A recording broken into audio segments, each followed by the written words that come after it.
Greetings and salutations, everybody, and welcome back to episode 8 of the Two Films podcast. I am your host, Jake Metzger, your fellow conversationalist, Jake of all trades, and master of some. And joining me today, the host of the Theo Bros podcast, and regular contributor and co-host of yours truly, Snarp Fangle, and is also an enjoyer of all things.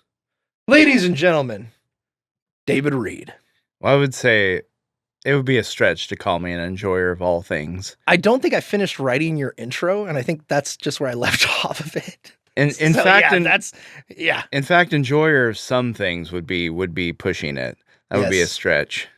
Indeed. I'm a unenthused by most things, and vehemently hate some others. That sounds like you're contrarian. Or just a person with acquired taste, we'll say. And joining us this week, our guest, a man who's everything he and wants and can be.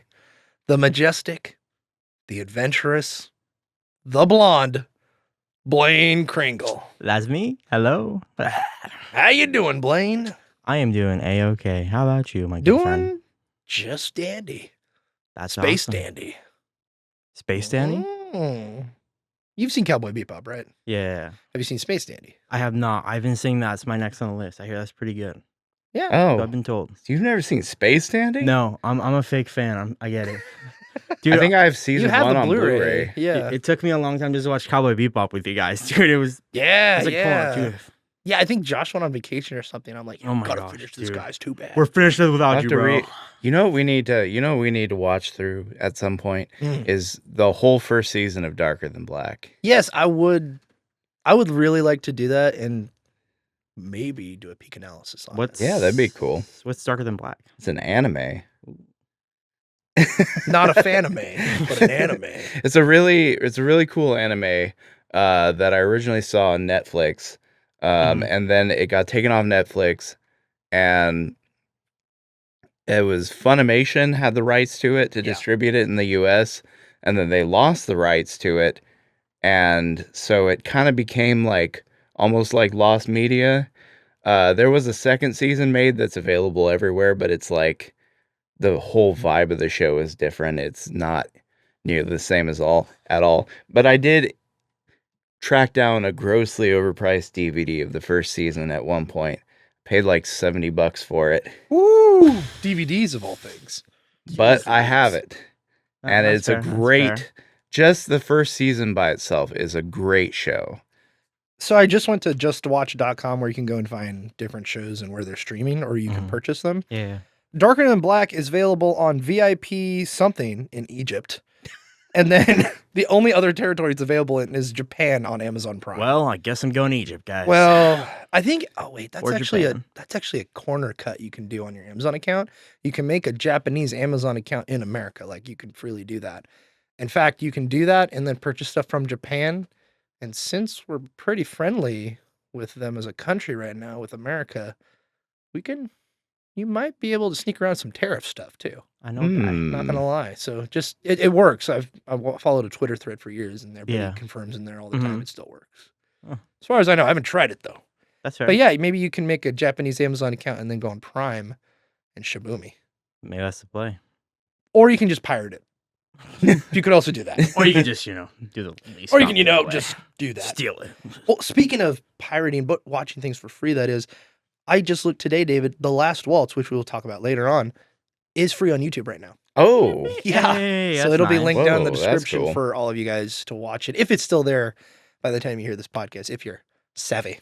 Yeah, dude, YouTube movies underrated, dude. There's a lot of good stuff on there. There's some diamonds in the rough. I'll say that. And diamonds in the rough that like aren't officially like free in quotes, but they're just on there and they never got Yeah. taken down. Like David's wonderful. I think poll. I think there's La La Land actually in a complete YouTube video, even though it's free on YouTube Movies. There's a whole Oh, actual really? YouTube video of La La Dude. Land just for free out there. Dude, that's So, awesome. I But know yeah, that's you're- where we watched The Men Who Stare at Goats that one time. Yes, It sir. was the YouTube video that never got taken down, I think it's still there too. which is crazy. I think it was uploaded like 10 years ago. Yeah, It's such a good movie, and just like nobody cares about it. So there's an illegal copy of it just on YouTube for anyone to watch, and nobody cares to get it taken down. Yeah, another Ian McGregor movie you should probably watch, Blaine. Oh, yes. Men Who Stare at Goats. Yeah. Dude, that guy does a great American accent. Like, you have your Cumberbatches out there that just goes deeper, and that's his American accent. But then there's other better actors, I would say, dare I say, than Cumberbatch. Yeah, Ewan McGregor's American accent is like really natural sounding in that movie. Like, if you didn't know who he was as an actor, you'd probably never suspect that he's British. Yeah, a lot of people like Cumberbatch and like Hugh Laurie. Yep. You can kind of... Yeah, you can tell. You can tell. Yeah. Like, it's not bad, and they're not bad actors at all. But just the technique of going deeper and making their voice gravelly. Yeah, make your voice gravelly. That's American. Yeah. How we sound. We sound so learned, guys. We so learned. Speaking of the learned, I have to acknowledge our producer, Wesley, who's in the studio. Good day, Wesley. Good day. Good day to you. How are you? Doing all right. Doing all right. Ready to type away like a crazy man? Oh, yeah. The producer of the Snarp Fangle Podcast Network, Wesley Kringle, we are glad to have you on here. Thank you. You're welcome. And he'll be responding to any of all of your inquiries, if you may feel so writing in. If you have any comments, concerns, and all inquiries, send them over. Or also film suggestions to snarpfanglepod@gmail.com, or you can just text Jake. We also do other podcasts. If you only listen to the Two Films podcast, we do the regular Snarp Fangle podcast, which is a topical podcast, conversational podcast that's out there pretty much every week, unless it's replaced by this one. And we also do the Theo Bros podcast, which David hosts, all about theology in the modern era and God and Jesus and your walk with him. Pretty groovy.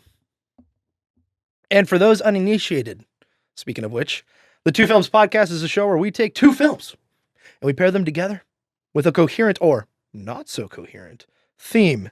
And for this week, we have two concert films. Now, I'm going to point it over to you, David. How did you find these two films? Well, I'm an avid, shall we say, consumer of live eccentric media. Live music performances on YouTube. I don't know what it is about live performances. I love listening to live performances. They have a certain energy to them. You know, and it's cool to see like them doing like what they're doing, you know, bands doing what they're doing in the moment, not, you know, there's no studio trickery involved or anything like that. It's just the raw output of the band, or at least it was until they started doing like auto-tune in live concerts, but that's a separate thing. So Dang. I've seen a fair few of clips of these two films floating around on YouTube, and I really enjoyed the performances I saw and wanted to track down both of the films. And then once I did so, I was like, you know what? It'd be cool to do a two films thing with these. Yeah. My initial idea... That would have been my word too. Yeah, my initial idea was actually, I kind of wanted to do...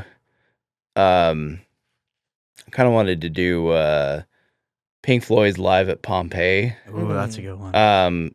And as much as I like that, it's less interesting overall than these two, so I kind of settled on these two as like, these are pretty iconic as far as concert films go, and they're an interesting watch, even if you may not necessarily be a fan of either artist.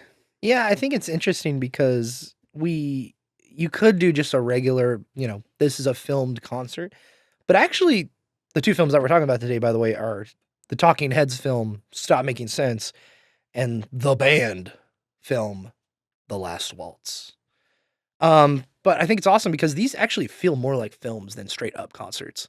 Like, yes, Stop Making Sense is a performance, but it feels more filmy, if for lack of a better term. It feels more like a film, like a real film, instead of we're pointing 3 different cameras at the stage, intercutting between them, zooming in, zooming out, panning, etc.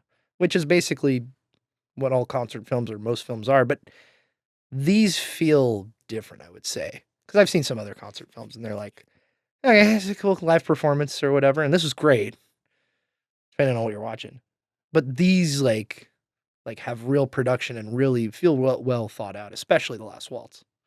So, what do you think, Blaine? Yeah. Took the words right out of my mouth, literally. That's exactly what I was going to say. Yeah, and I think you have the 4Ks for both of these, right, David? Yes. The discs, Ooh. which are getting rarer and rarer nowadays. Yeah, Actually. which is rather unfortunate that we weren't able to watch the 4K for The Last Waltz because Yeah. of our issues with the Xbox Yes. and your computer not wanting to rip it, so we couldn't watch it on Plex either. Yeah, I spent all last week ripping and encoding 4K rips. And then sure enough, the one I haven't gotten to yet was The Last Waltz, besides like maybe your other 4Ks. But yeah, the 4K for Talking Heads worked fine before I flashed in my Blu-ray drive. And then now I should be able to get The Last Waltz in. But even without the 4K, it was truly beautiful. But we'll get to Yeah. it. We'll get to it. All right, the first one up of our 2 concert films is this. Stop Making Sense. A concert film about talking heads. And here we go, and this is what it's about. And before we get into it, I just would like to say this is another successful example of weaponized autism. All right, a live performance of the band Talking Heads, shot over the course of 3 nights at Hollywood's Pantages Theater. Yeah, sure. In December of 1983, and featuring their most memorable songs. Why Stop Making Sense? Why a movie? Why a big suit? Where do the odd movements come from? And what will the band do next? Directed by Jonathan Demme. Written by Jonathan Demme and the Talking Heads. Starring the Talking Head members includes, and forgive me, David, if I mispronounce any of these. Correct me. Feel free to correct me. David Byrne. Chris Frantz. Tina Weymouth. Jerry Harrison. Edna Holt. Lynn Mabry. Stephen Scales. Alex Weir. And Bernie Worrell. I believe he's on the keyboard. Dude, he was going crazy on the keys, I must say. A budget of $1.2 million and a box office, including the 23 theatrical release, of $14 million. Runtime of 1 hour and 28 minutes, released in 1984. David, let's start with you. What do you think? Your high and low thoughts of burning down the house? I mean, Stop Making Sense is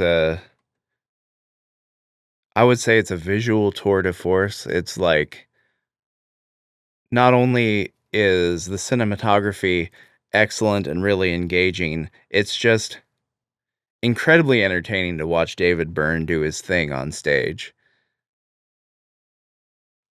And I think his energy is kind of what makes this film so intriguing beyond just beyond the, the obvious care and attention that went into the actual filmmaking itself. But as far as the subject of the film, I think his onstage energy just kind of like makes it so much more captivating than if it were any other artist.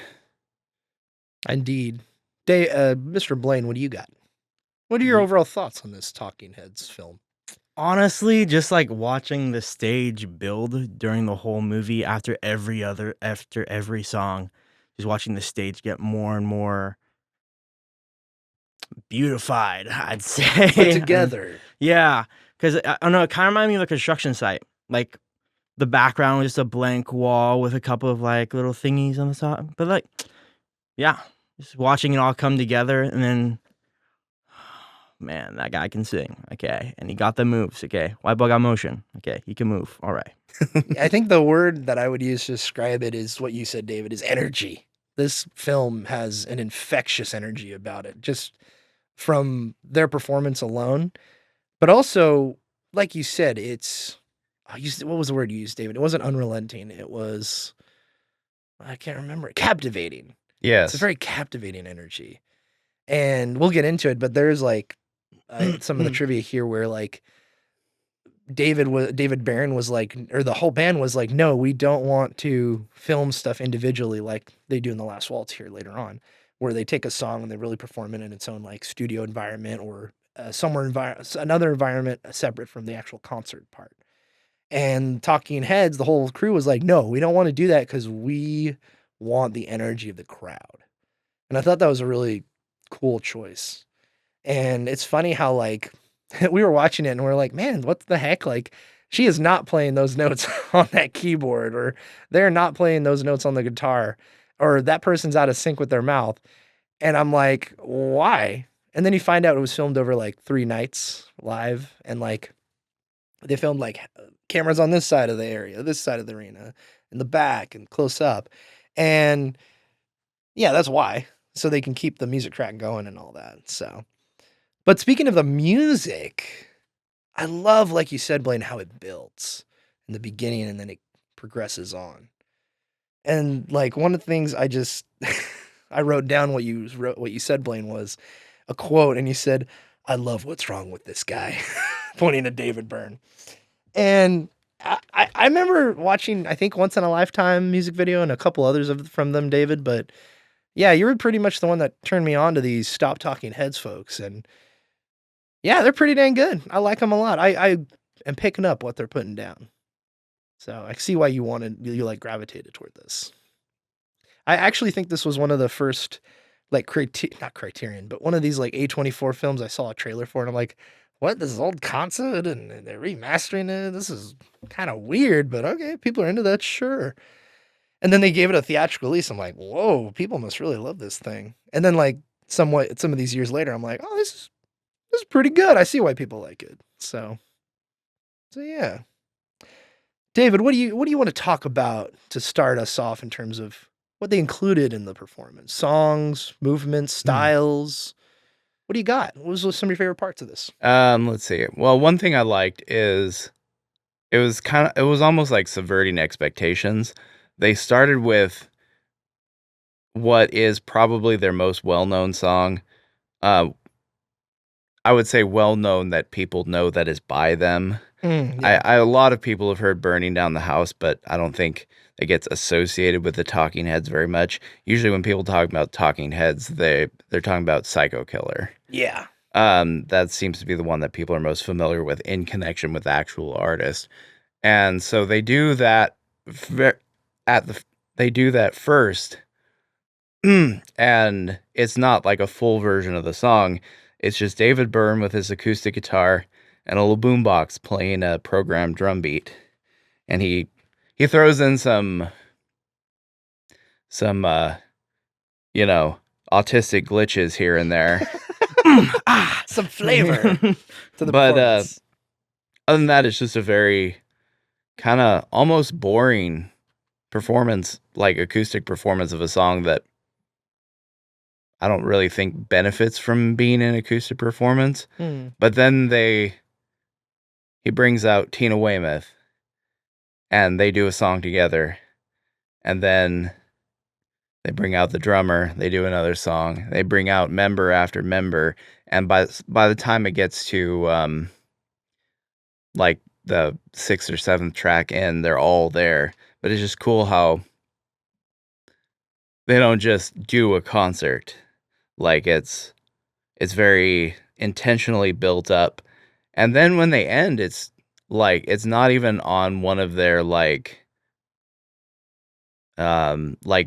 big hits too. Yeah. Which is really interesting. I think the last 2 songs were Take Me to the River and Cross-Eyed and Painless. Yeah, Cross-Eyed and Painless, yeah. Neither of which are insane big hits by them. And their big stuff is in the middle.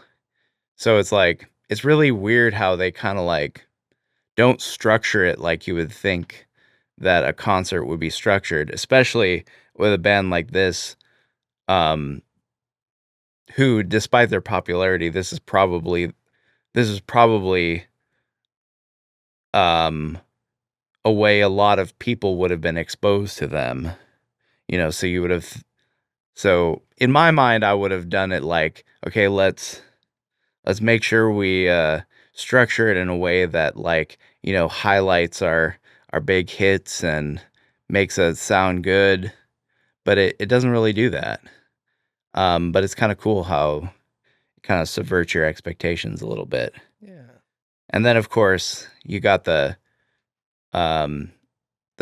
the performances that got me into the movie to begin with. You got Burning Down the House, you got Once in a Lifetime, and then you got This Must Be the Place. Like, just absolutely solid gold performances, better than the album version, like I would say. I was gonna say that. I was listening to it on the way in and way back out of work, and I'll tell you what, man, I highly prefer these versions because they are so much more open and they feel much more stronger and more energetic, I would say, because you can tell it's in the late 70s or early 80s and it's in a studio for the album version. But with this, the concert, you don't even hear the live crowd that much. But when you listen to it, my God, it's the best version of these songs, 100%, at least for me. But continue on, sorry. Yeah, and that's all I was gonna say. Yes. I don't believe you. No, I feel like you have so much. Don't stop making sense, David. Keep talking. But yeah, that's basically the things I really love about this film. It kind of subverts expectations, and then the good stuff in the center is like the best versions of those songs that you'll ever hear. Yeah, it's cool that there's almost this beautiful like peak you hit, and then you kind of scale on down. Except when you get to like, whenever he brings out the big suit, which is I believe "Girlfriend Is Better," or "Take Me to the River," and like, besides those songs, well, never mind. Those songs are actually pretty hype, and it does crescendo really well. But it's almost like once you get to Once in a Lifetime, it kind of peaks and then goes back down. But no, now I'm looking at the set list here. Yeah, it goes up and down. It's pretty great. And also, again, the energy is so great. And again, it's so funny. We were talking about this when we were watching this. I think we had Josh with us here watching it. And we were like, yeah, he doesn't have a great voice necessarily. Like, he can't like go super high or whatever, but he brings so much authenticity to his performance in the sense of like, it's truly him and his creative vision that and it's so likable for some reason, just watching him perform. And you can tell like he really likes doing this and enjoys it. It really makes you want to like and enjoy it as well. At least for me. That's how I felt. One thing I'll say too about his voice is he's not like the greatest singer ever from a technical perspective, like you said, but his voice just sounds so good and it fits the music so well. Yeah, it fits really well. Yeah. Yeah. Blaine, did you have any like favorite songs throughout the whole thing? I'm gonna say Once in a Lifetime. That's honestly one of my favorites. I honestly kind of did like that like simple Psycho Killer, honestly, The cover acoustic, of it. It was like, because the actual song is like really upbeat. It's all bam, bam, bam, bam, bam, bam, bam, bam. It's all these noises from everywhere. But it's kind of nice though, just hearing from the simple, what was it called? Ghetto Destroyer or whatever Ghetto Blaster. Ghetto Blaster. A boombox. I'm gonna keep calling it that. I find that funnier. Ghetto Blaster. That sounds awesome. Last week Arson didn't know the term full screen, but he found out about it. Blaine has found out this week the term Ghetto Blaster. Ghetto Blaster. Yeah, you want to know what my this is kind of off topic, but you want to know my favorite use of Ghetto Blaster in a film ever? Have you been ghetto blasting, David? So in the James Bond movie Moonraker, in James Bond movies in general, Yes. James Bond has a guy named Q who gives him like technology and stuff. Yeah. And so there's always a scene where James Bond visits Q to get some, gadgets that he's going to use for his mission. And he usually demonstrates some other sort of things like on the side as well. And in the film Moonraker, maybe it's not Moonraker. I think it's Moonraker. I might be wrong. What a title, by the way. There's It's awesome, dude. there's a scene where Q has one of his dudes demonstrate a gadget that James Bond is not going to use just to show him it. And it's a rocket launcher that looks like a boombox. It's a literal shoulder fired rocket launcher that looks like a boombox. And so this dude like picks it up, puts it on his shoulder, fires at a dummy, it blows up, and then Q turns to James Bond and is like, "We call it the Ghetto Blaster." Oh, that's awesome. Beautiful writing. Because I grew up like knowing what that was, but it phased me by because we're in the modern era. And then when you said that yesterday as we were watching, I'm like, oh, that's right. Now it's all coming back to me. The Simpsons meme. Yeah, exactly. Anyway, let's see here. Yes, I agree, Blaine. I think I agree with you both in the sense of like, it's not really a good way to portray that song the way they did it in the beginning, Psycho Killer specifically. But I feel like it's a song, like you said, everybody really like knows them for. So to have it as the intro, like grabs your attention, because I grabbed my attention because I didn't know they did that song. I've always heard it. But then I'm like, oh, this song. Okay. And I'm like, oh, this is acoustic. And then like, I'm along for the ride. So as a viewer, I think that was very poignant of them. May not have been the best rendition of it, but it was a cool experiment, we'll say. In fact, I think this whole film was a very unique experiment. So Yeah. let's see. Yeah, let's talk about Once in a Lifetime. Super cool, super fun. Yeah. And that's kind of how I would describe this whole concert film in general. It's very fun, a good time, except for the Tom Tom Club part.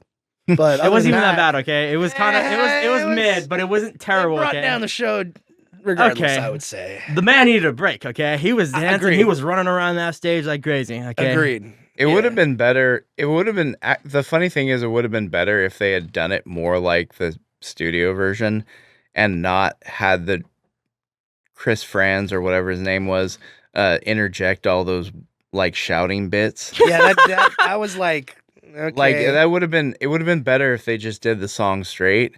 Like it's not as cool as the actual Talking Heads material, but you know it's catchy enough. But Yeah, like it's serviceable. his really cringy shouting through the whole thing just kind of brought the vibe down. I felt like somebody who was like watching a really good like movie, like a really good like Steven Spielberg, Steven Soderbergh, or you know, Mr.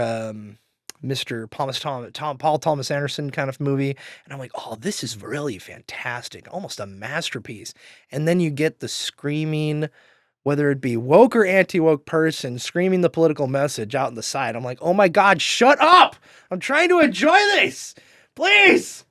And they won't stop. And then they stop making sense because they keep talking. But they're a talking head.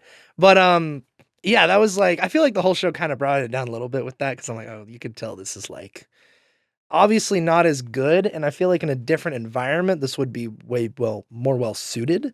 But for this live performance, I get why they did it. I totally understand. But I just feel like in my personal view, after watching Peak, we came down the mountain a little bit. Maybe it was like an opening act. I feel like it'd be a little bit like, I don't, maybe. Sure, but I guess. I guess. I just mean, don't want it in general. They had to fit it in somewhere because David Byrne needed a break. I feel like that was the bad kind of autism. Yeah, like I said, they really needed to like not try to have so much fun with it. Like they just need.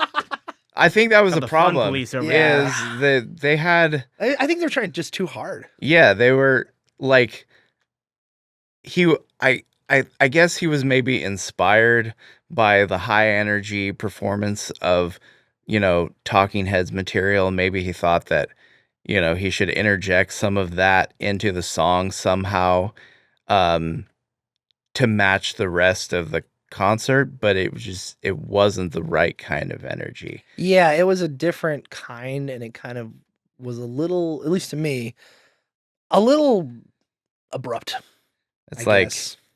Yeah. that's fair. if it was like if you like it, Blaine, don't let me stop you. Yeah, it was. Don't let me stop you. It wasn't like life changing, but like I didn't think it was like terribly bad. I mean, like obviously the rest of the songs were obviously better because like it's the Talking Heads. You can't go wrong with Talking Heads. But I don't know. It wasn't.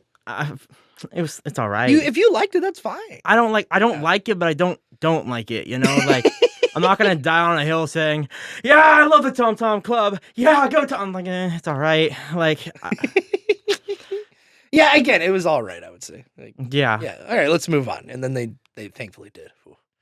But yeah, especially the version of once not burning down the house. It was my favorite of the whole film. That was like, dude, this is like super super fun and just a good time. And man, they are working hard on that stage. Like you got to give it to the Talking Heads. Like they can put on a show. Even listening to some of their album stuff today, I was like, this is fine, this is good. But like after seeing that live performance, like there's a lot they bring to the table. Whenever yeah, they perform it live. yeah. Especially with the person, I think my favorite part of that was genuinely just the backup dancers and like the backup guitarist and like just lead guitarist and just like David Byrne, just all like interacting with each other. I don't know. I found that it's like so fun with them just interacting with each other and all doing all the playful motions and all that. I don't know, that was it was just really cool. Yeah. And yeah, was there a standout song for you, David? Whether it be Big Boy Pants or Big Boy Jacket or Take Me to the River? I think the standout for me would would have to be either I don't know, I don't think I could pick between Once in a Lifetime and This Must Be the Place. I really love that song. This must be the place. And I love the vibe that it has. Like the stage turns into a living room basically. They got the lamp. Yeah. Oh yeah. I That's love the fun. lamp. And that's a cool break in terms of like energy that what the Tom Tom Club song should have been for the concert. Like it was a cool, more chill vibe, and I really enjoyed how it kind of gave you a little break from the frenetic energy before diving right back into the fray. It's what the Tom Tom Club song should have been in terms of like a nice little break from the energy to get you ready for a fresh bout of it. Yeah, speaking of the lamp, like you mentioned, I love how every song nearly had nearly a different art style each time. Like you had the one where it's all the screens and then you see the butt, you know. But then there's the one where it's like black and white or like very hard lighting from a certain angle. And then there's like lines of light, or it's just faces illuminated, or it's all pitch black in a certain way and only one character is illuminated. Like it was very experimental in that way, but I really appreciate it because it kept me engaged. Besides just the music and their energy, that part also is a nice touch and kind of rounded out in kind of this trifecta way. The energy, the style, and the songs itself. And I like too how they like focused on certain things that you wouldn't expect them to. They're just like, what? But you know, it made it more interesting. Like I can't remember what song it was. It was one of the latter ones where it had the moving like the moving shadows on the dude, wall. I love and that. then there's that was brief so shot cool. of the cameraman just focusing on the light guy. And you're like, wait, what? He's like, what, huh? But it made, it just little things like that just kind of make it more visually interesting. Yeah. You never know what you're going to see on screen next. Like a butt. Yeah, like a butt. That was like, really random. yeah, that was the only thing that brought down that particular song. Yeah, like, oh, It was like, I was like, get some pants on. it was like one of the best performances of the whole concert. And then they had to show a butt in I had to it. show a butt. Guys, my night's ruined. I saw a butt. Back to show up. Stop mooning the crowd, man. Just want to enjoy your music. Oh, speaking really quick back onto the Tom Tom thing. I did appreciate how they didn't took themselves seriously. Like I did appreciate about that aspect about them.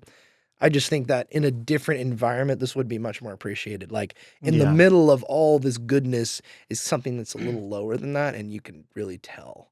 So that was, I guess, my biggest issue with it. But Take Me to the River, on the other hand, damn, with some big boy pants that guy's got on. Like, do you know what size jacket and suit he had? Because I don't know what size he usually wears, but man, that looked like a good 4 or 5X. I was guessing he was like an XL, maybe. I could be wrong. Yeah, he might Like- be an like a XL or something large. like that.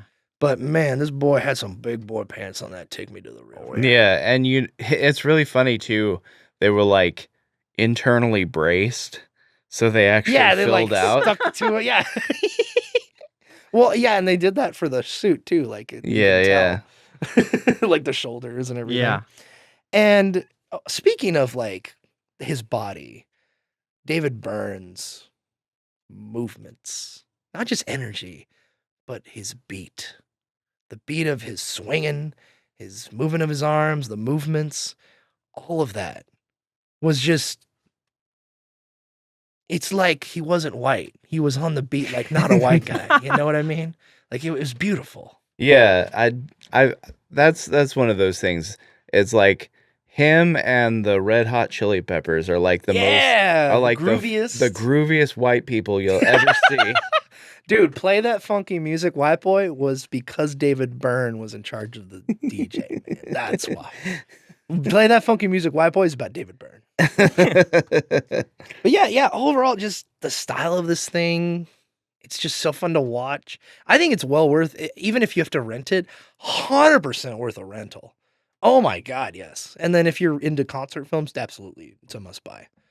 Like, I'm not into concert films. I appreciate music and all this stuff, and I love music, actually. But concert films, I appreciate them for what they are, and this was like a show, like an actual... And I love how they didn't show the audience very much. They just kind of just focused on the performance. And, like, there's plenty of times where we're watching it where I'm, like, clapping my hands, tapping my feet, shaking my head. I'm like, man, this is... I'm liking what I'm seeing. All right, you guys ready for the trivia? Yes. All right, this one's here... says this. Oh, and by the way, this is mostly just IMDb trivia and maybe some Wikipedia stuff, so take it with a grain of salt. We've had some stuff in here where I'm like, I truly do not believe that is reality. But it is here, written by the community. Good or bad as that community may be. Good as bad as that community may be, maybe they're selling drugs in that community. I don't know. Dolomite, but I sell drugs in the community. And that's why I wrote them in IMDb. All right, anyway. So, preface, that's what that is. Take it with a grain of salt. Or a hydration packet like I did earlier. All right, the first one here. The title of this film comes from a line in the song Girlfriend is Better, which is a song that is performed when David Byrne is wearing the big suit.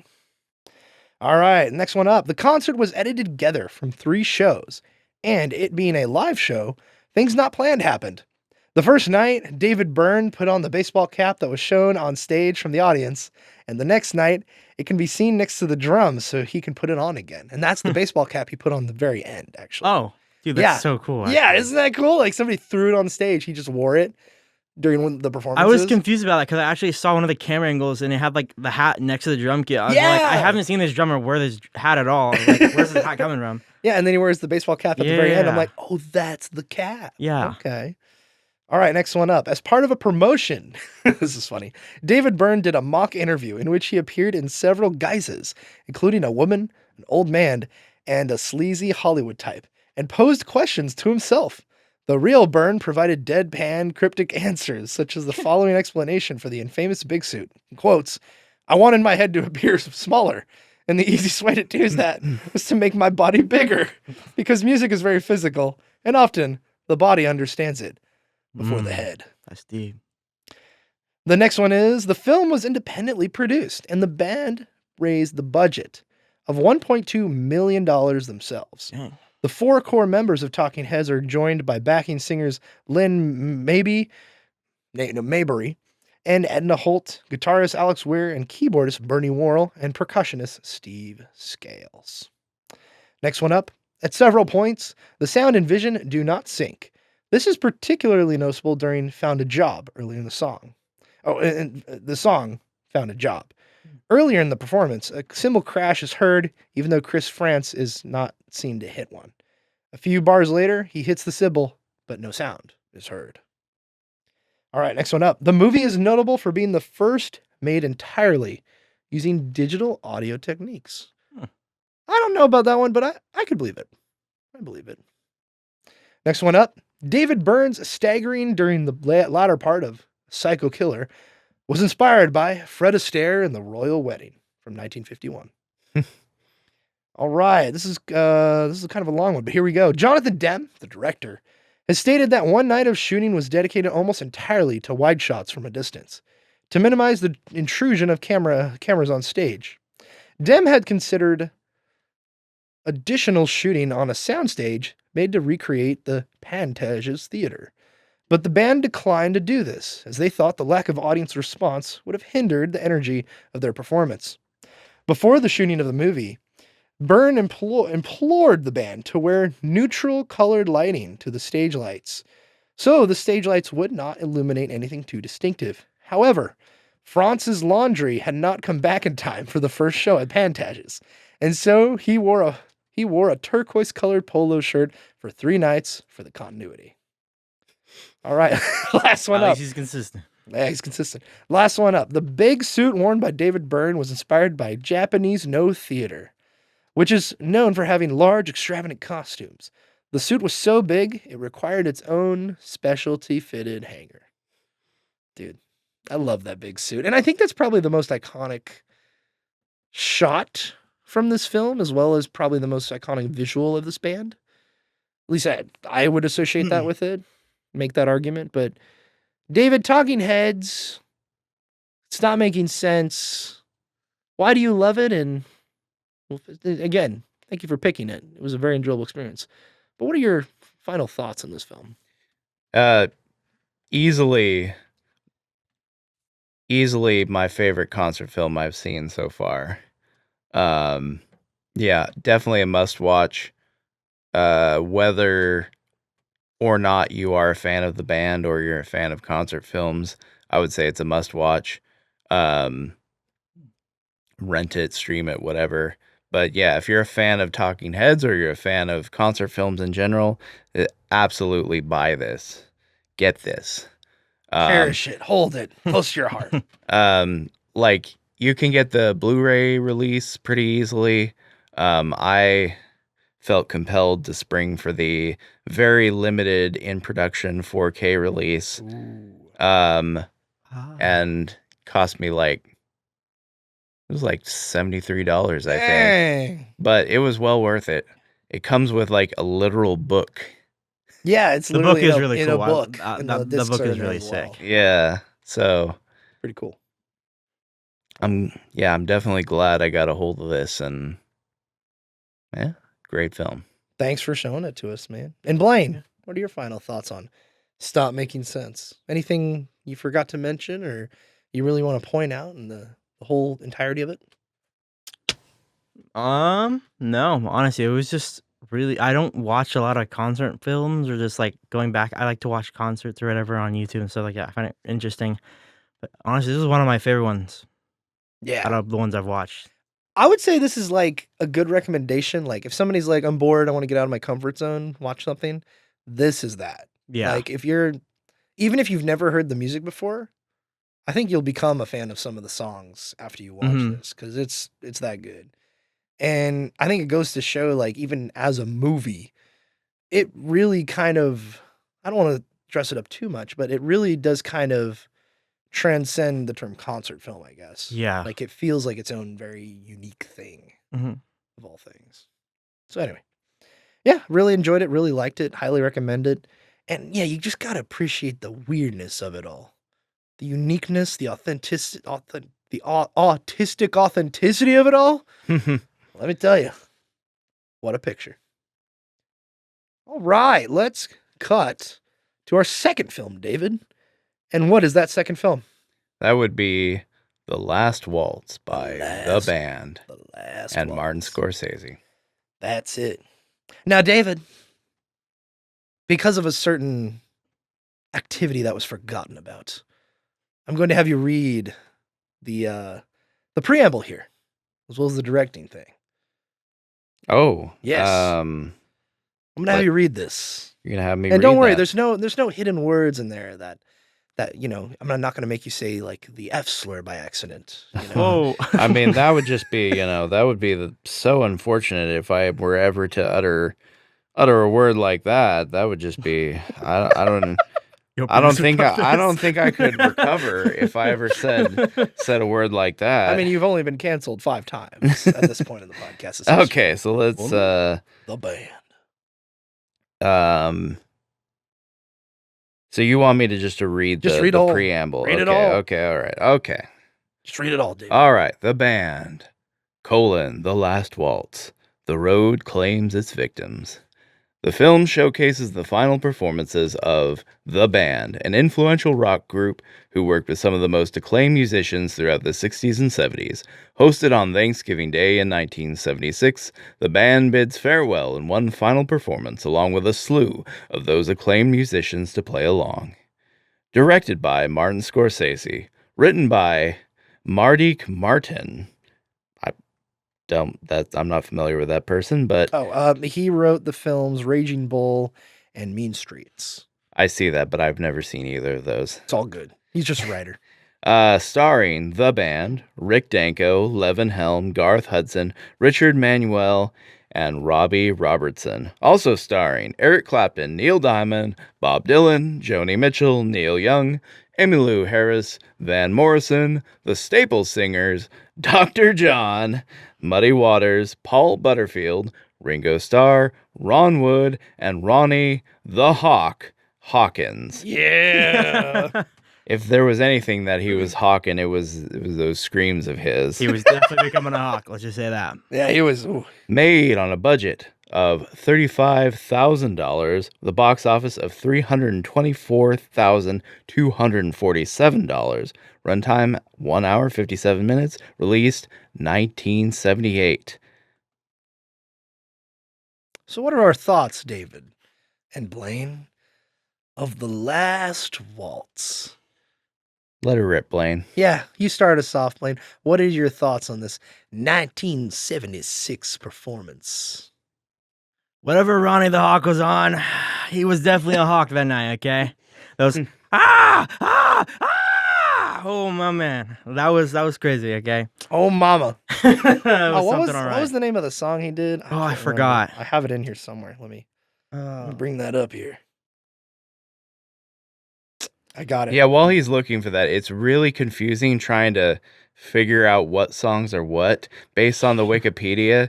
Because, like, the Wikipedia lists all the songs in the order they were done in the actual concert. And then just for each release of that this concert has had, whether it be the album or the film or the soundtrack, it just has little numbers next to each one. And so watching the movie, you're like, okay, this guy, that was Eric Clapton, and scanning through the whole list, it looks like Eric Clapton was number whatever, so this guy has got to be the one after it, so I got to go find the number after this to figure out what guest performer is on right now. I was looking on Spotify, and they have both the Stop Making Sense and the Last Waltz albums, and they have the deluxe version on Spotify as well. And so, I think the album though is slightly different than the film. oh, is it? Oh, okay, because Ronnie's toward the beginning. I remember that, and he's in the first disc. Yeah, on it's not. Spotify. It's similar, but I think the 'cause album you is have- actually a little different. Yeah, because you have the Wait, but they didn't do the Wait unless they did it with the Staples in the film.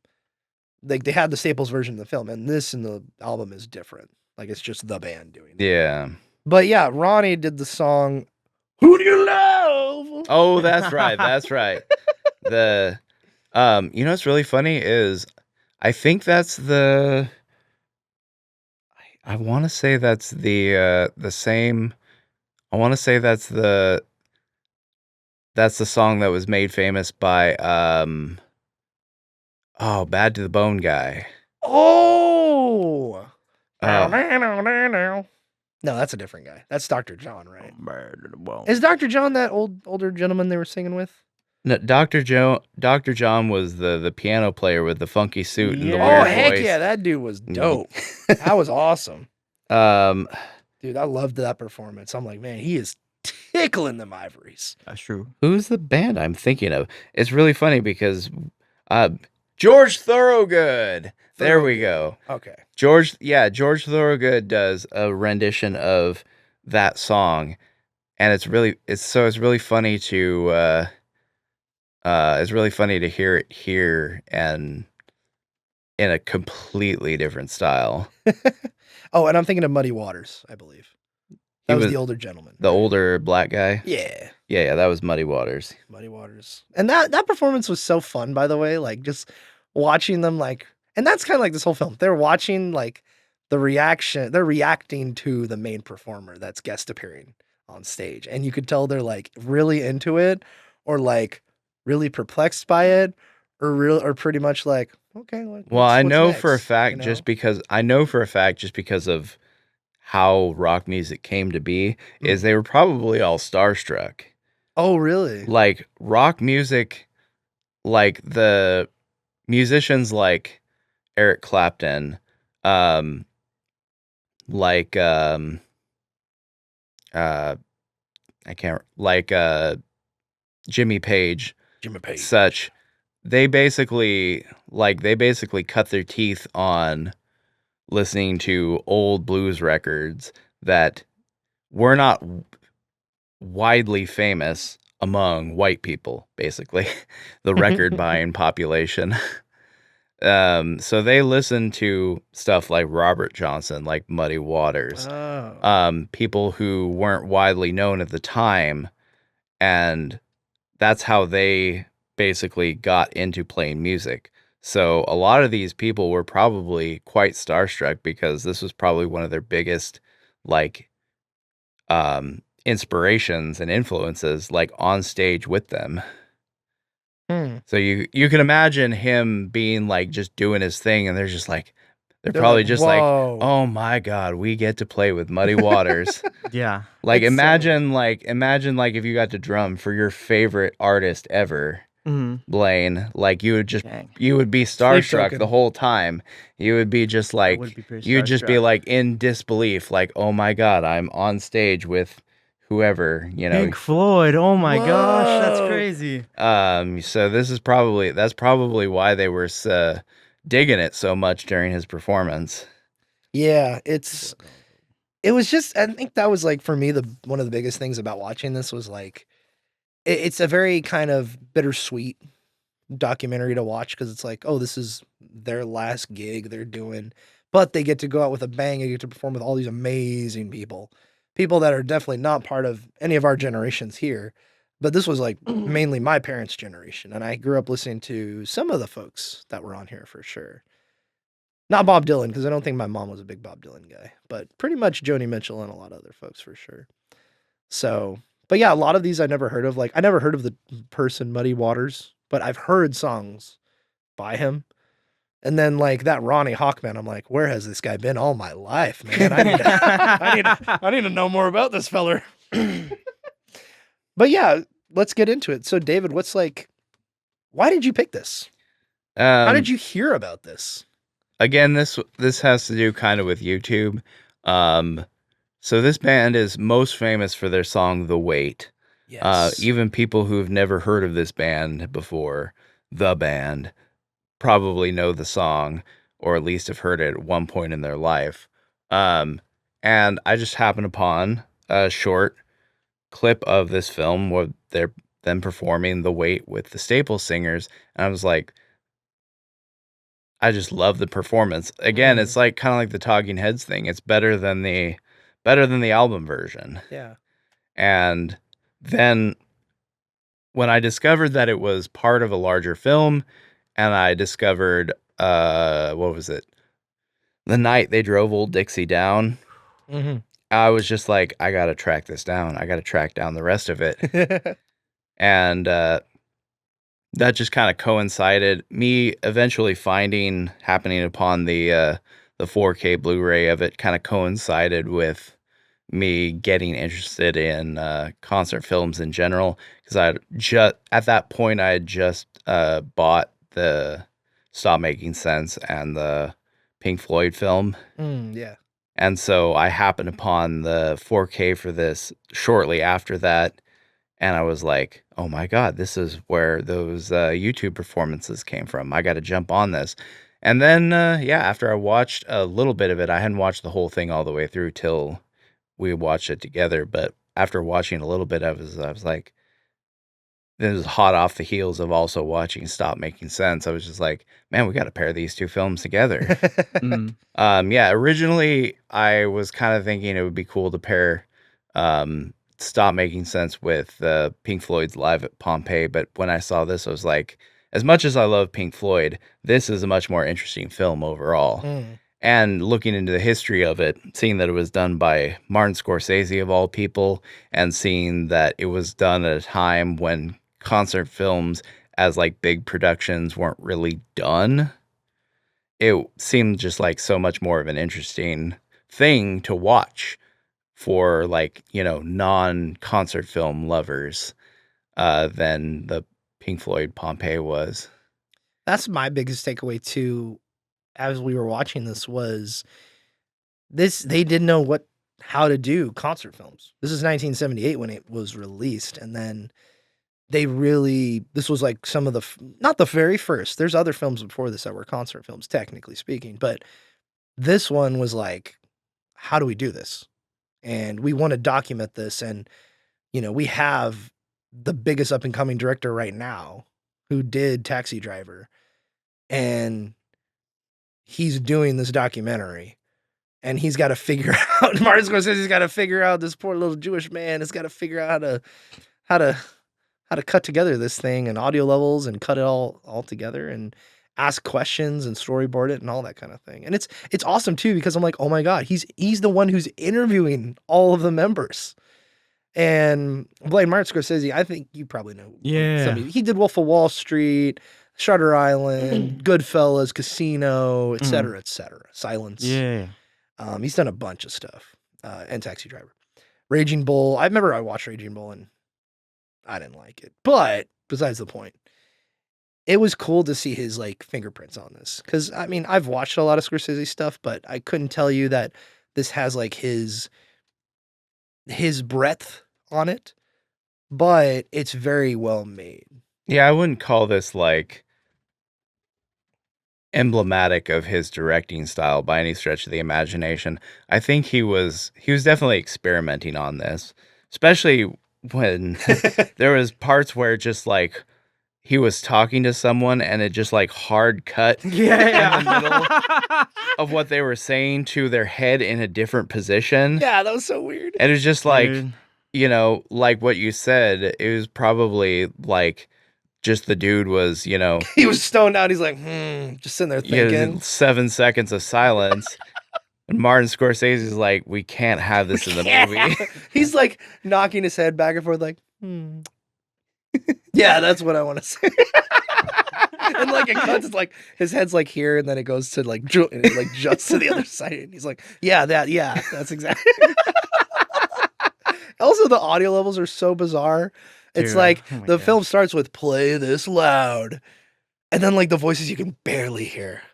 It's like, okay. we were playing it loud. Yeah. And we don't have like a good sound system at the moment, so we were dealing with TV speakers. But yeah, it was rough. Yeah, we were playing it loud. Like any louder, I think it would have been kind of uncomfortable. The songs would have been kind of uncomfortable to listen to. And Who do you love? and even at that level, like we had to really like what did Yeah, they we had to say? quiet ourselves down. Huh? What's Levin saying? Anyway. Yeah, it's one of those things like it's not. Yeah, I wouldn't go into this thinking like, oh my God, a Martin Scorsese film. Yeah, it's not like The Departed. No, it's not. This is a very, very experimental, very of its time kind of thing.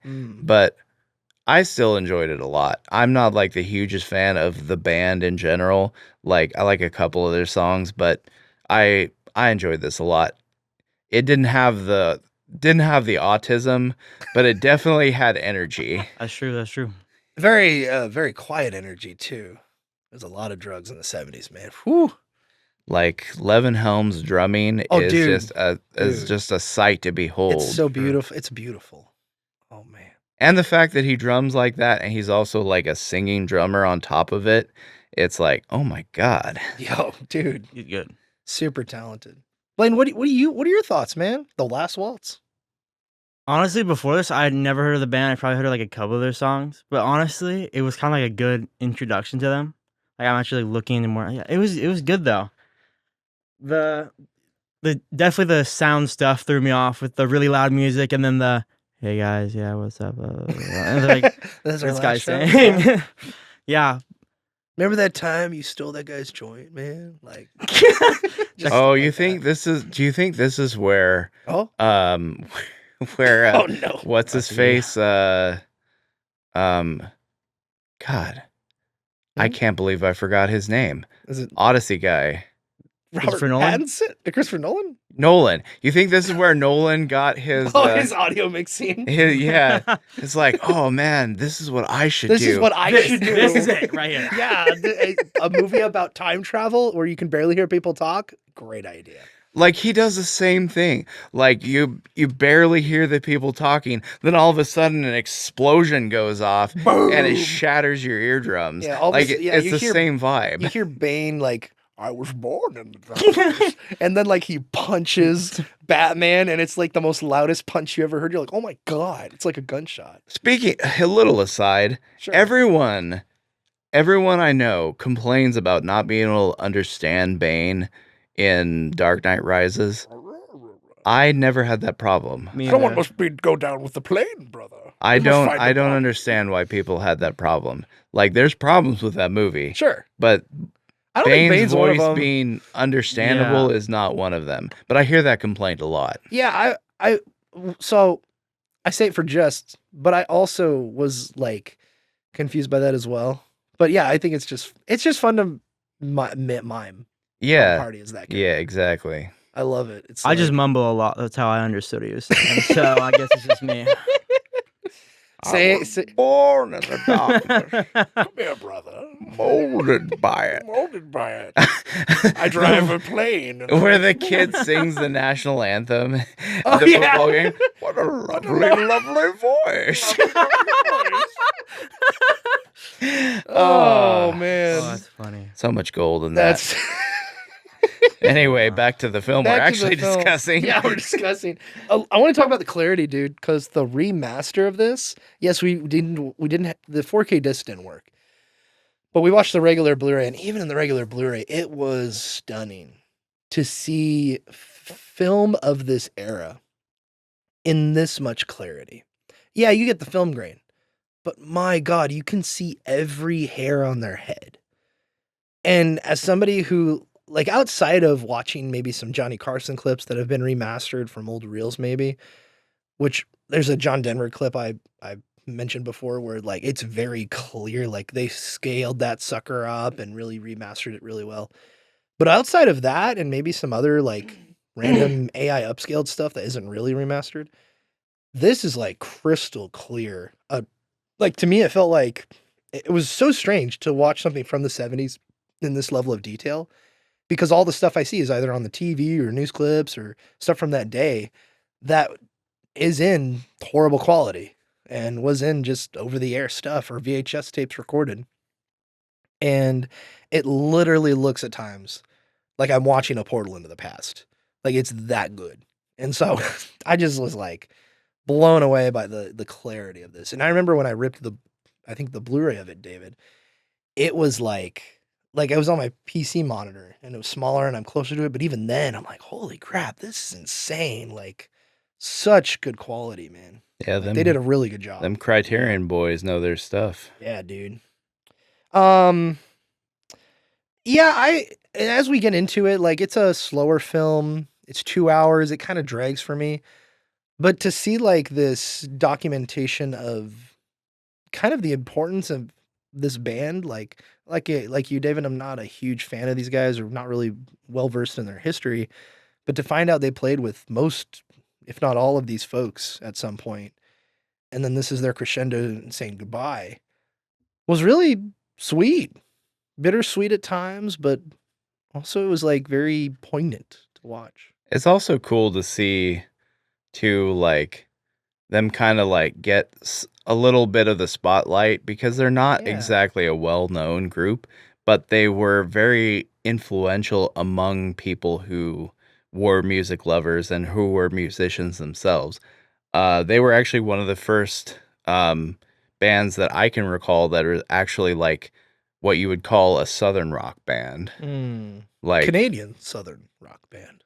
yeah, a lot of that had to do with the fact that Levin Helm, the drummer, was not actually Canadian, but from the South, and joined up with the rest of them after moving up there for work or something. But yeah, it definitely had like a Southern rock sort of vibe to it before that was really like even a term. Like, I know you had the Allman Brothers and you had Sweet Home Alabama people. ZZ Top? No, I know what you're talking about. I don't remember. Sweet Home I can look it up real quick. Sweet Home Alabama. Something with skin. I don't remember. Leonard Skinner. Yeah, Leonard Leonard Skinner, Skinner. Yeah, so you had Allman Brothers, you had Leonard Skinner, but around at the same time, but the whole like Southern rock as a genre wasn't really a thing at that point. So this was one of the first artists to be like truly be a Southern rock band when that genre didn't really exist yet. Yeah, because you had a lot of folks from the South that did folk stuff, you know, and then there was the transition into rock, and then also don't have much knowledge of this, just to be clear, but you also have the whole thing with Bob Dylan and him transitioning into that kind of genre. So it's like you have all these kind of ingredients. You also have Woodstock earlier in the decade, which a lot of these artists pretty much played at, from what I know. And just throughout the whole decade, from, throughout the 70s, in fact, and late 60s to the late 70s, this film almost kind of feels like the end of an era, almost like a goodbye to the children of the flowers that John Denver would say. You know what I mean? Going into the 80s and that next generation almost. Like, even though they're not past their prime, it's like it's time for us to go, which is interesting, I think. I don't know, just from looking at it, I would say. And it's also cool because you see the rising of other artists. Martin Scorsese, for example. He did Raging Bull, Taxi Driver did this. And it's cool that he's like coming into his own at this point. I think Last Temptation of Christ is, I think, later on as well, around this time. So like, he's coming into the game and he's really notable and surrounded by controversy with that film in particular. So they're like, there's a lot of attention on him, but also he's a great artist. And with the band, it's kind of cool because you have a lot of these people who are they were part of a great limelight and still are great. And a lot of people who are still at their peak. But the band was decided, it's time to go. We've been doing this for 16 years, guys. We need a break. Do you happen to know anything about what happened after this film, David? I did look up the history at one point, but I forgot about it. Oh, no worries.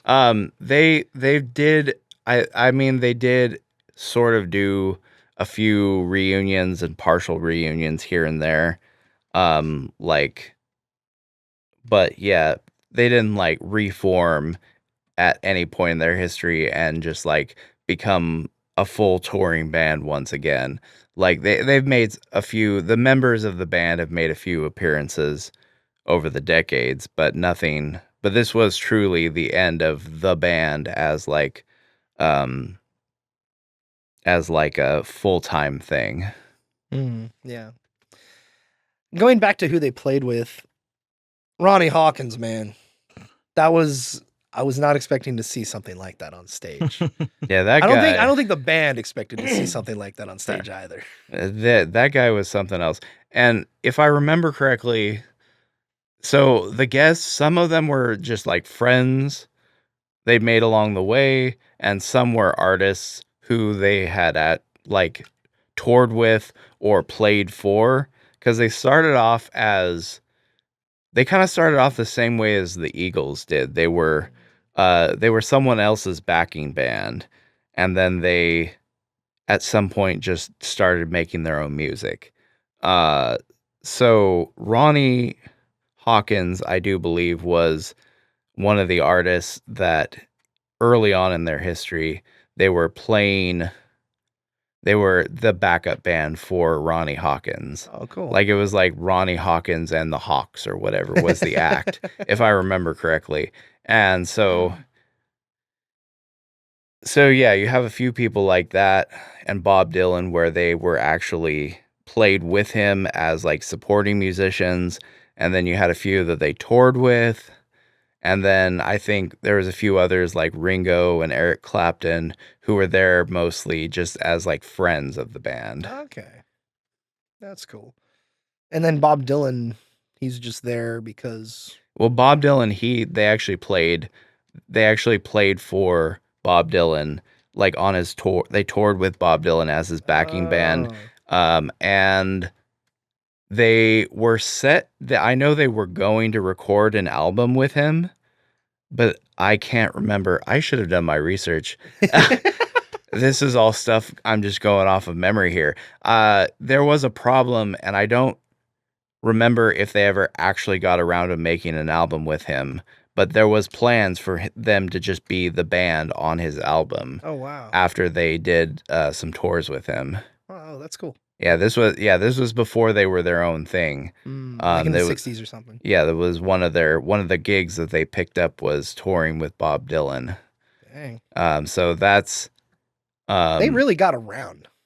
Yeah. That's the thing is they were very influential to the other musicians around them, despite not making much of a splash in the popular sort of consciousness. Mm-hmm. I think this would be if you're a high school teacher out there listening to this, and this is free on YouTube right now, as of this recording, this upload date, I think you have a weekend assignment for your students if you're a music teacher. Because, like, Mr. Collins.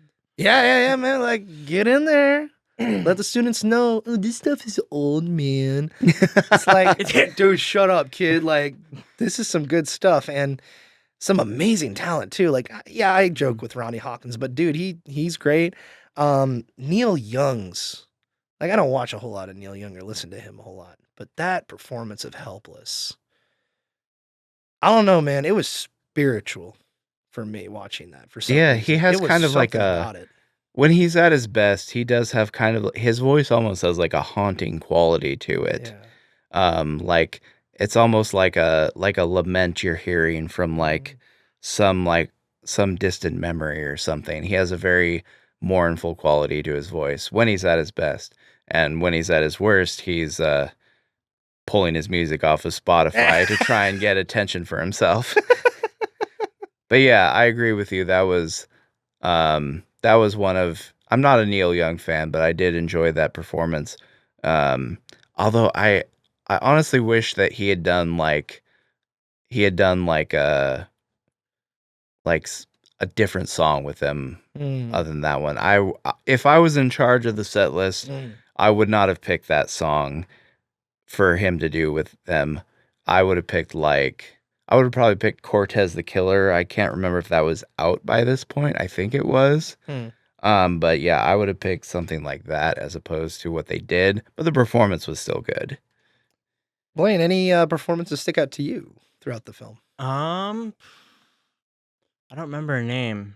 Joni Mitchell? Yeah. Yeah. Dude, her voice was, mwah, it was absolutely stunning. Dude, especially when she did that one with Neil Young or whatever. Oh, like at the end? No, during his song, she had like a couple like. Oh yeah, in the she was behind background. the- She's in the background. dude. Yeah. Oh my gosh, it was so good.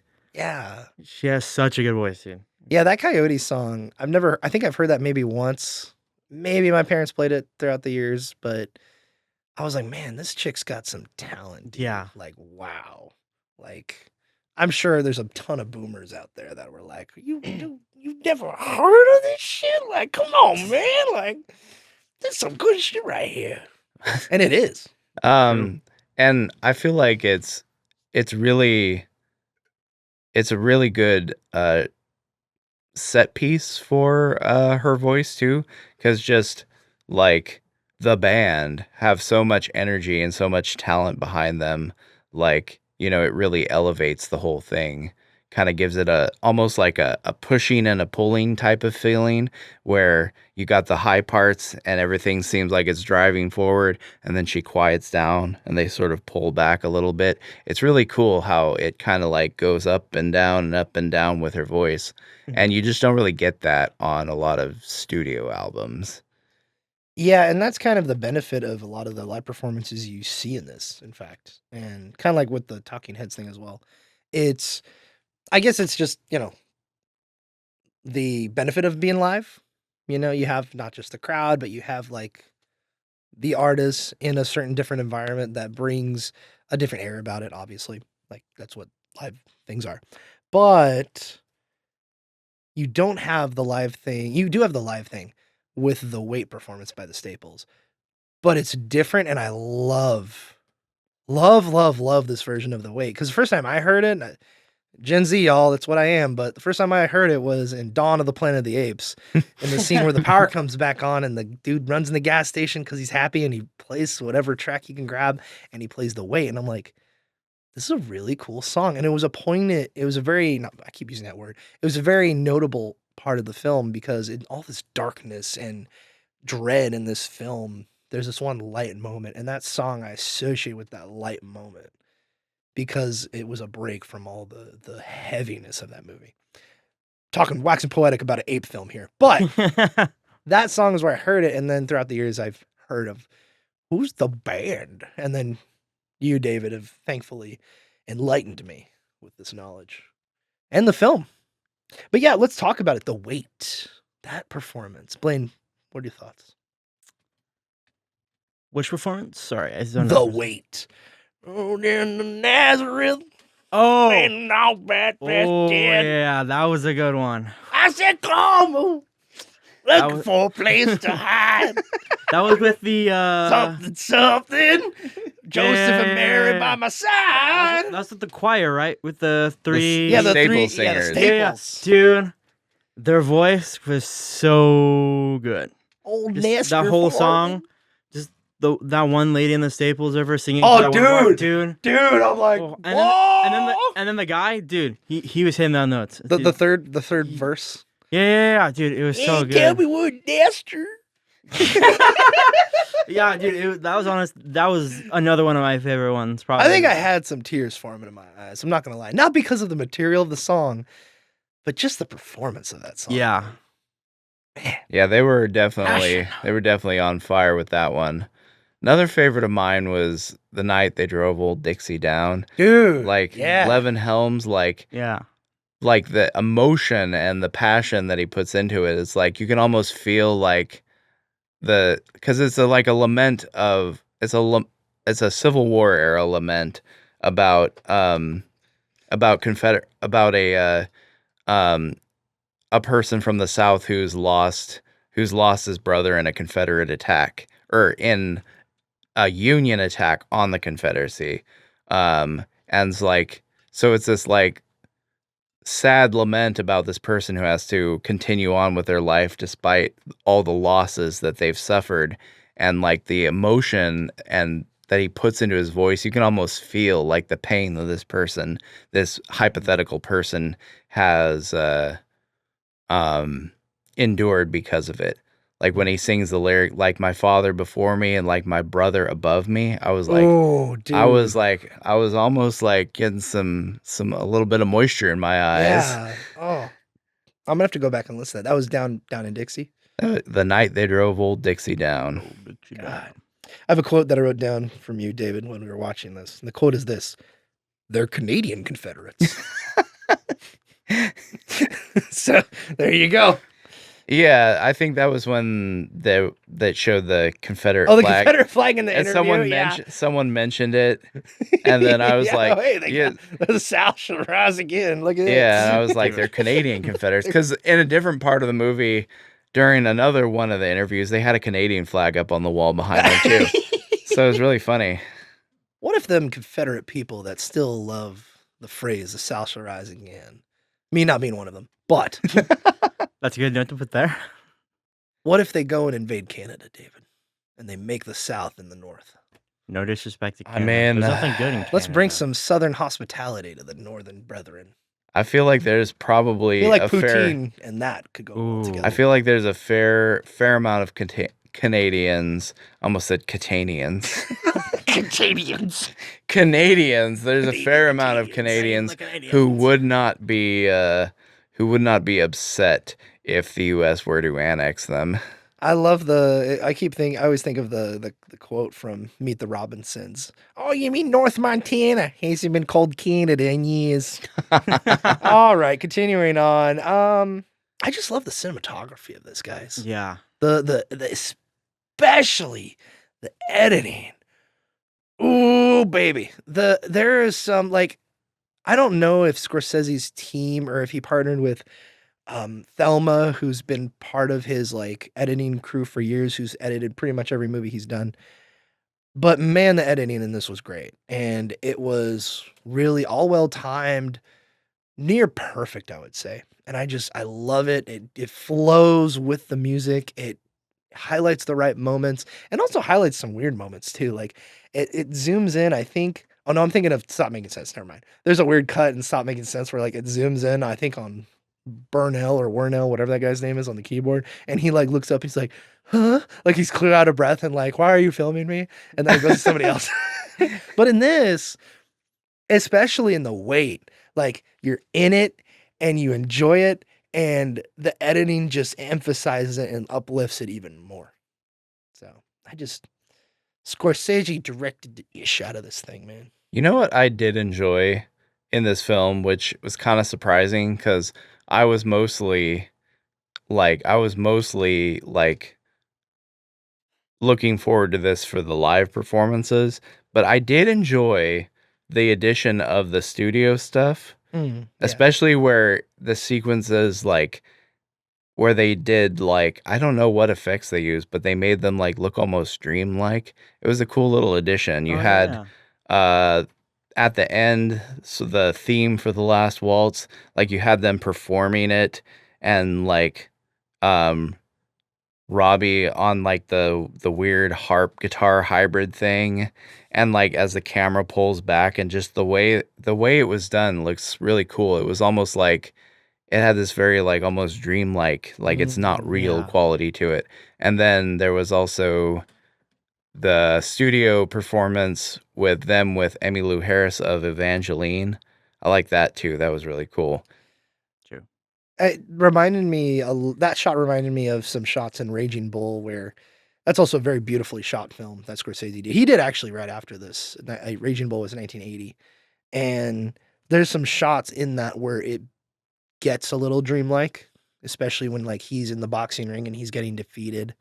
And like it does that dolly pull zoom on like the opponent, and he's like, "Urgh," like he's about to like do the finishing blow on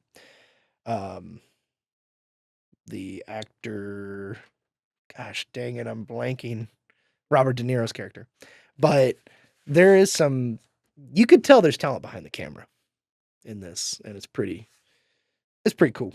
And it's so cool because I was like watching this and I was like, oh, you know, okay, that's cool. Martin Scorsese's attached to this. I guess he just produced it or whatever. No, apparently this went through like extensive, like not extensive, but it went through meticulous storyboarding, in fact, for this film. As well as like he brought in 2 guest camera operators that he had never worked with before, but that worked in different concerts. And so they helped him film a lot of this as well. And yeah, it's just kind of cool. Mhm. On top of the technical stuff, I guess we can forgive the audio a little bit because they're still trying to figure stuff out. But the visual aspect was really well handled, I would say. Yeah, other than the weirdness with the hard cuts during the interview. Yeah, that was, they're like, I don't know what to do. I It doesn't matter. guess maybe they had never heard of B-roll back in that time. Also, speaking of B-roll and like the interviews of this, for me, it just kind of feels like very raw and very like, I would even say genuine. They're at the end of their careers basically, and they're like, even though they don't look old at all, but they're at the end of their careers and they're like, yeah, we're ready to move on. And it was kind of just them unfiltered, talking Yeah. about whoever and whatever they did too. Yeah, it was kind of cool. Like it wasn't like a documentary where there was like this intricate storyline following the concert. It was just little snapshots of them being them. Yeah. You kind of got just a little peek into their world. Yeah. Just enough to felt like you kind of understood where they were coming from without, over explaining too many things. Mhm.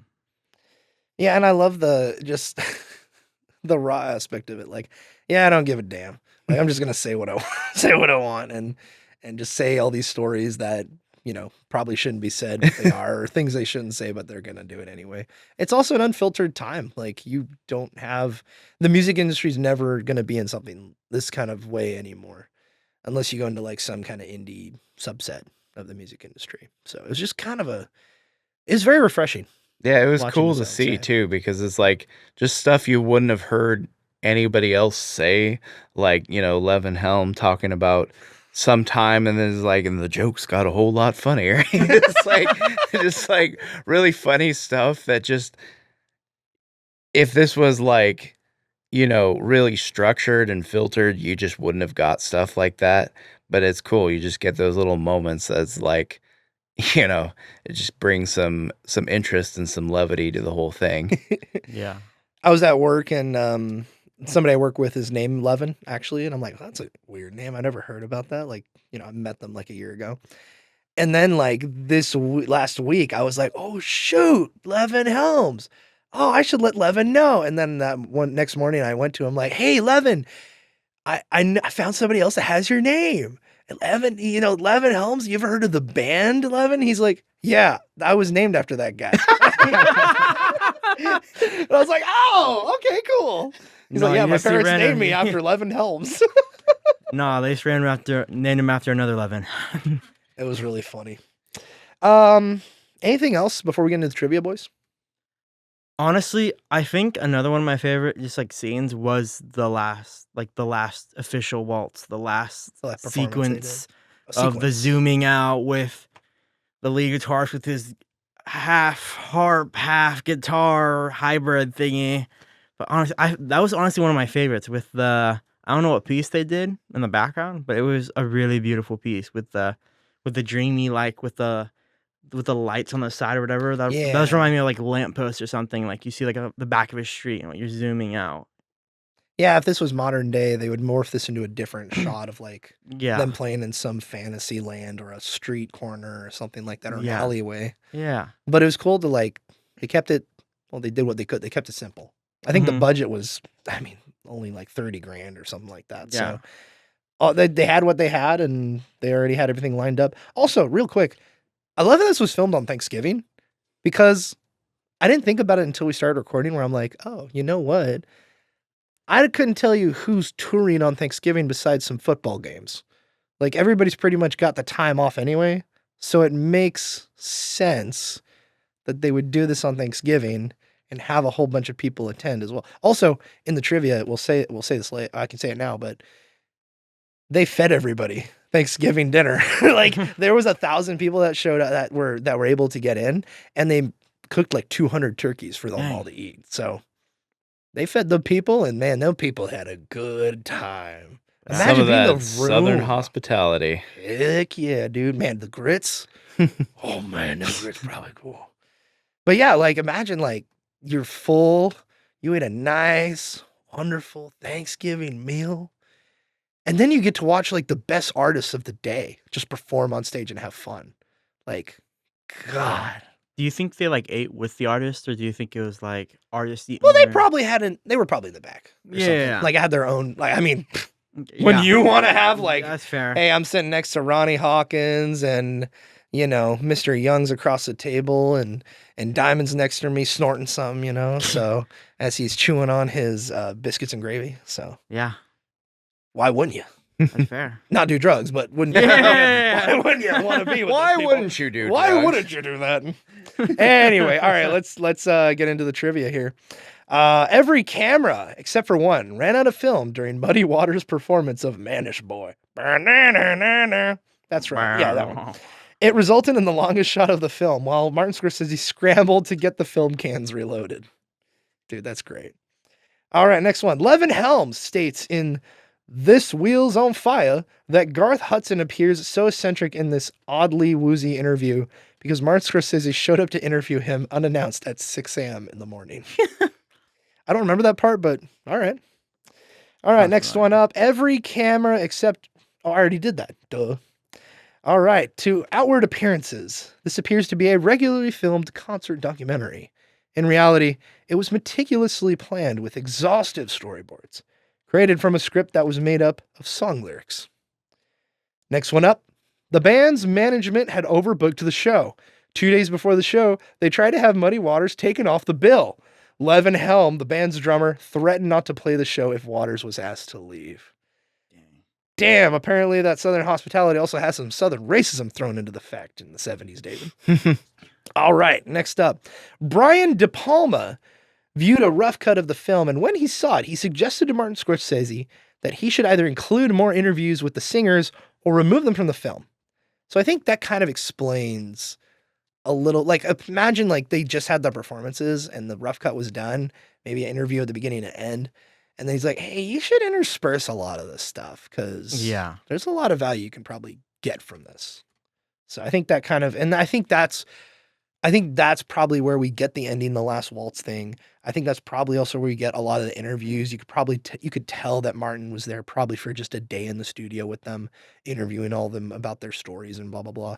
Yeah. As well as like getting them and the Staples together to do The Wait was probably a big get too. So this probably all happened within a few weeks of each other, we'll say, maybe before Christmas. But that's just me. All right, number 7. During his opening guitar solo in Further On Up the Road, Eric Clapton's guitar strap came off. To compensate while he fixed it, Robbie Robertson spontaneously played a brief solo of his own. I did not notice that. David, did you notice that? I did notice that, yes. Dude, that's... Yeah, I was like... I remember the first time I watched that because I'd seen that clip, that song before. And yeah, I noticed that. I was like, something went wrong there. I didn't catch that it was a strap falling off at first, but I saw that something went wrong. And that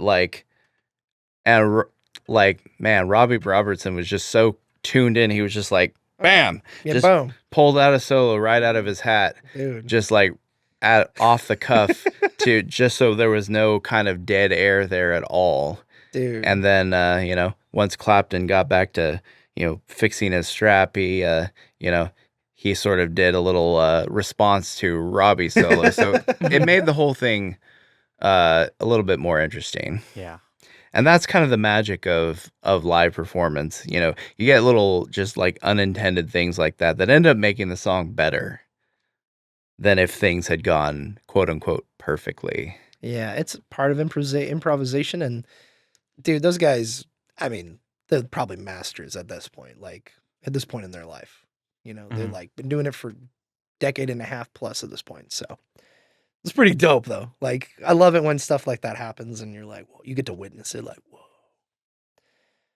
Like in the live performance of Phantasm in Disneyland where Goofy shoots the thing out of the fire and then catches on fire the giant float. Like it's amazing. All right, next one up. The infamous cocaine drop hanging from Neil Young's left nostril was airbrushed out by Martin Scorsese.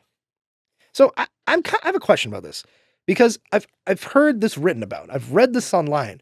When I was watching him, I'm like, what infamous cocaine drop? Is Neil Young, am I just ignorant? Does Neil Young is he known to have an infamous cocaine drop under his nose? David, help me out here. I don't know any more about that other than my guess is that by infamous cocaine drop, they probably mean like the story itself is infamous. Yeah. Oh. Not that the footage is out there of it happening, but that it happened and the story got around, and that's what made it infamous. It would be my guess.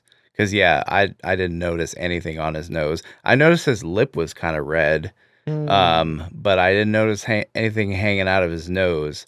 So Martin Scorsese did a good job. Did a good job, of man. Getting rid of that.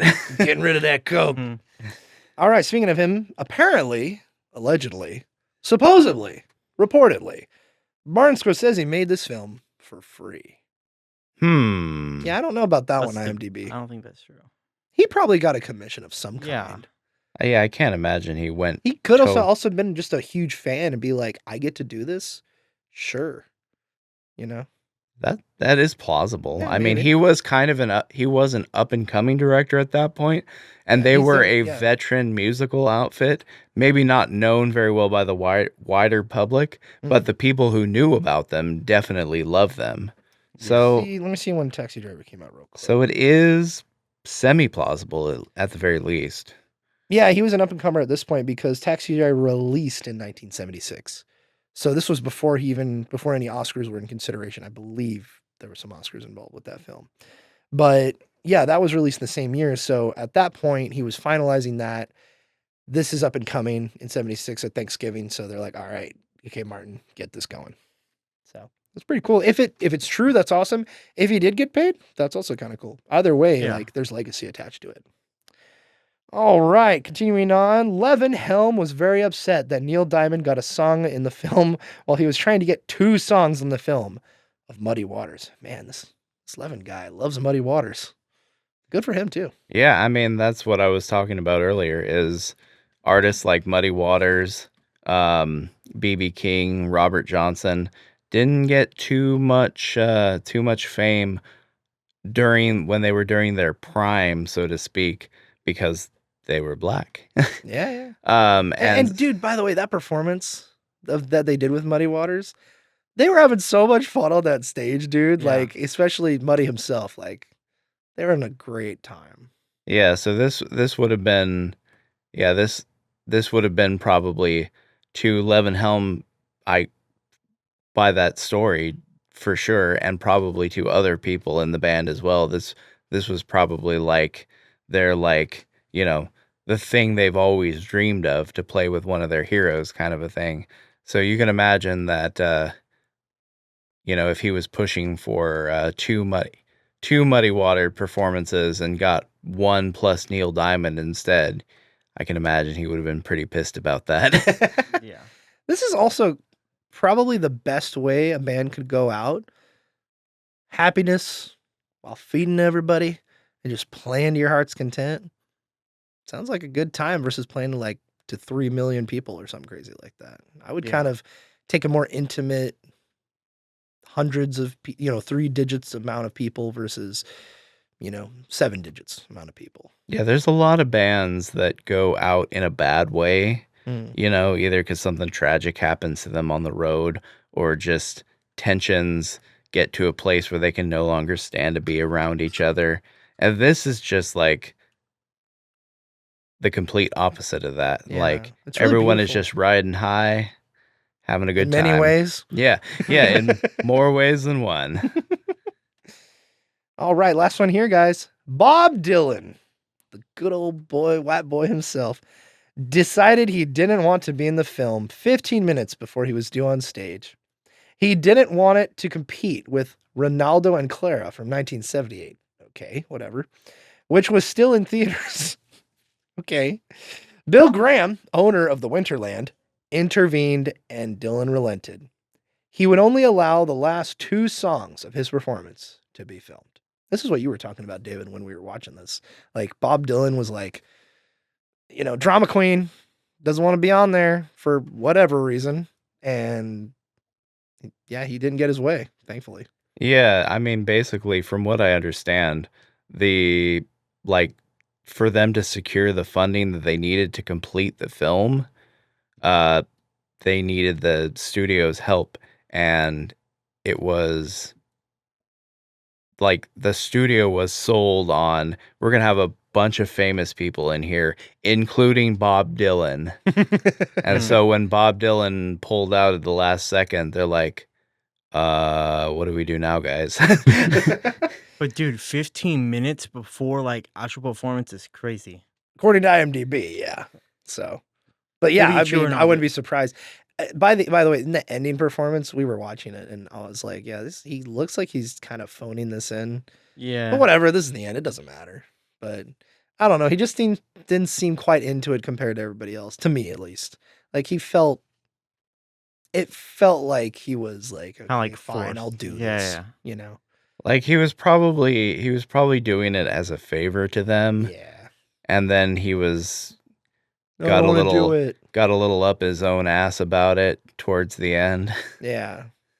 So, but the ending result was pretty great, and it's cool that we have this history. In fact, I know so little of Bob Dylan that I didn't even know what he looked like besides Timmy Chalamet in that one movie. So seeing him, I'm like, huh, He looks like, squinting my eyes, he does look a little bit like Timmy Chalamet. Yeah, Bob Dylan, yeah.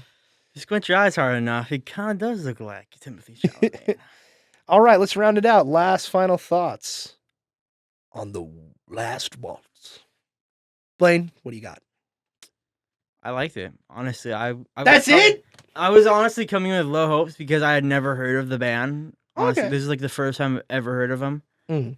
But honestly, I'm kind of glad I heard of them, even if it was like during their last performance or whatever. But it was good. Like just the vibe of the whole performance and just the photography, and just, Cinematography. cinematography of just all the videos and everything, and just the voices and all the instruments, and also the venue. I don't know what venue they chose. It was like the most beautiful venue I've ever seen, with the background with all the beautiful lanterns or whatever. The theater they had was really, you could tell it was an old theater. It Yeah. might have been the theater that, they shot Abraham Lincoln in. I don't know.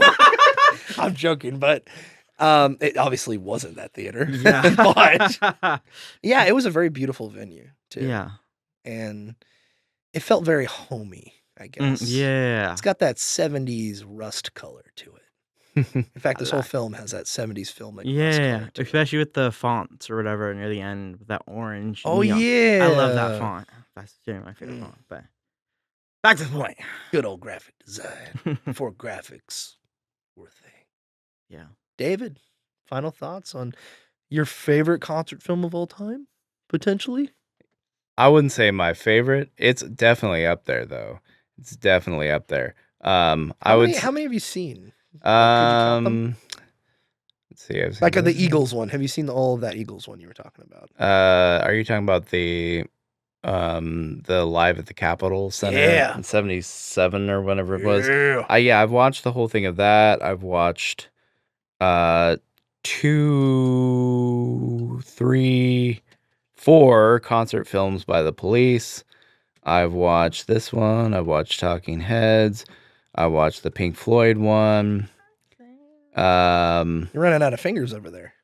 There's the Between the Buried and Me live DVD.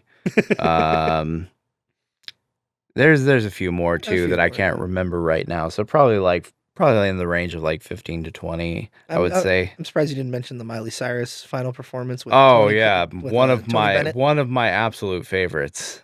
That's gotta be It's a yearly rewatch for me. I'm sorry, not Miley. Lady Gaga. That's what I meant to say. Sorry. Yes, of course. Tony Dude, Bennett. stop calling him out, dude. Like, all jokes aside, I will say I did actually enjoy her rendition of The Sound of Music it was like at a Grammy Oh, I haven't heard or her Academy Awards, cover one of that. those award shows. Within the Sound of last 10, Music? it's been within the last decade or Like so. the musical? Yeah, the movie, the musical movie. Yeah. The hills are alive with the sound of music. So she covered that? She Oh, sang really? that song, Oh. and I don't like musicals. I don't like The Sound of Music. And you don't I like don't Lady like Gaga. Lady Gaga.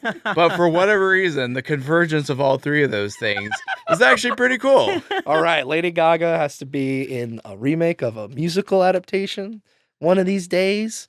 Maybe Hopefully it's not Cats again. Maybe it not. It's like- well, I like mean, she was IHOP. already in that. They remade Oh yeah, what what A was it? Star Is Born or Oh whatever. yeah, that's right. She did do Star Is Born. That's right. Yeah, Yeah. they remade that with her and Mr. Bradley Cooper. Mr. Cooper. It's like IHOP and Applebee's. When you put them together, two mid restaurants, just- it it just just- has to become a good restaurant. Like, Great full circle moment. But final thoughts, David, on The Last Waltz. Great film. Definitely. I would say this one's I would say is more for people who are into films or into concert films more specifically. I wouldn't say this has quite the same general appeal as Stop Making Sense does, but overall I enjoyed it a lot. It's one of my favorites. Nice. Yeah, great film.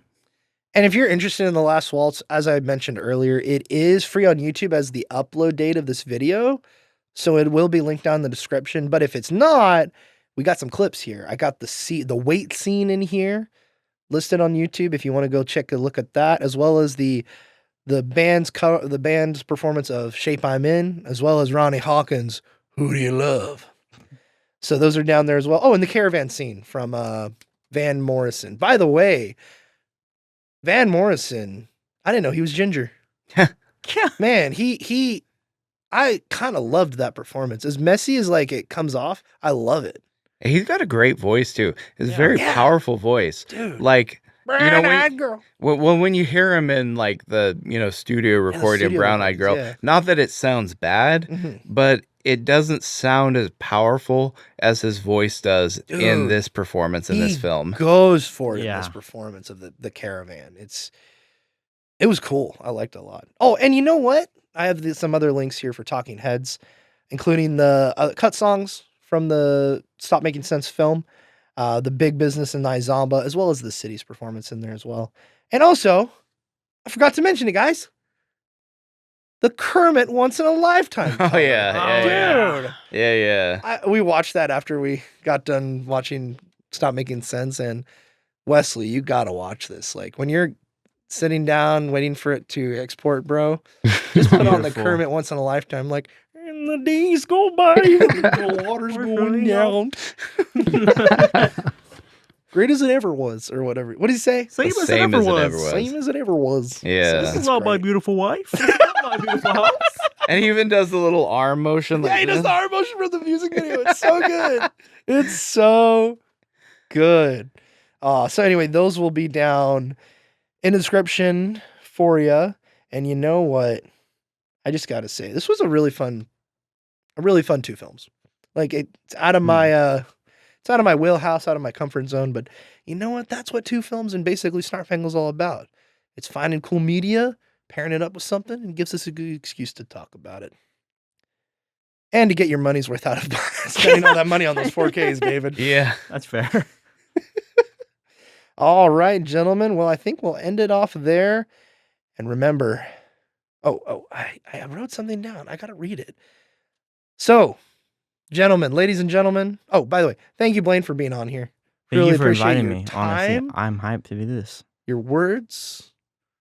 And sorry, I interrupted you. No, you're good. No, I'm so excited to be here. Honestly, thank you guys for having me out.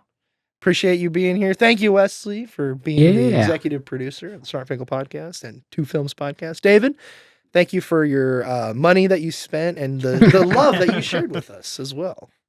Appreciate it. So remember, ladies and gentlemen out there, to keep it legit and stay groovy. And remember, you may find yourself in a shotgun shack. And when you do, you might in fact find yourself in that wheel of the large automobile. And you may find yourself in the back end, curled up in the fetal position of that taco truck, just enveloping yourself in all of the grease and the smell of the meat that's cooking. And when you think your life is down, when you think you're in the blue again and you're into the silent water, just remember that even though it's the same as it ever was, you gotta let them days go by and Snarp Fangle on. Bye-bye now. Bye-bye.